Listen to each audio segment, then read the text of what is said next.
Isa sa mga nakikitang solusyon ng otoridad sa kakulangan ng mga tiga-immigration sa NAIA ang pagpapabilis sa pagpasa ng bagong immigration law. Yan ay para raw maipantay ang sweldo na makawani ng immigration sa iba pang mga empleyado ng gobyerno. Kamakailan sabay-sabay raw umabsent sa trabaho ang mga tiga-immigration sa NAIA kasunod ng pagtanggal sa kanilang overtime pay. May report si Susan Enriquez. Alas 10 pa ng gabi ang flight ni Edwin Tapnion, isang OFW na papuntang United Arab Emirates bilang artist painter. Pero alas 3 pa lang ng hapon, nasa airport na siya. Sa nababalita nga, dahil nga sa maraming umalis.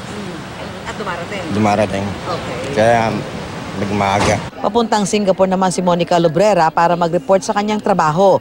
Kahit alas 8 pa ng gabi ang alis, naka-check-in na siya alas 4 pa lang ng hapon.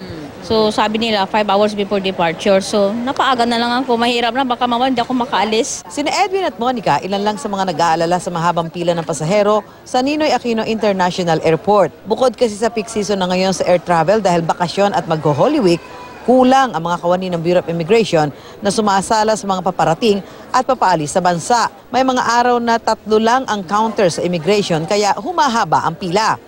Kung weekend, sabay-sabay rin ang pag-absent ng immigration officers bilang protesta dahil sa hindi binibigay na salary augmentation. Meron tayong pangamba na ito nga baka mangyari. Kaya nga ho naman, kami naman ay nag-uusap-usap ngayon at kung paano namin maibsan ang problema ho ng ating mga mananakay. Aminado naman ng Immigration Officers Association of the Philippines, may mga kasamahan silang hindi pumapasok sa trabaho.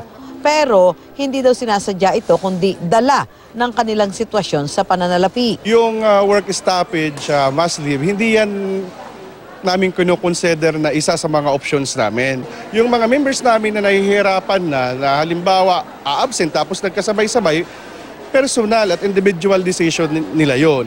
Hindi yon sanction at hindi plinano ng Immigration Officers Association of the Philippines dahil wala na kaming control doon. Ang pamunuan ng NAIA umaasang maisaayos ang problema lalo na at nagsisimula ng kumampalang pasahero sa international at domestic flights. Nakatakda namang magpulong ang Budget Department at Department of Justice para makahanap ng iba pang paraan. Isa raw dito ang pagpapabilis sa pagpasa ng bagong immigration law.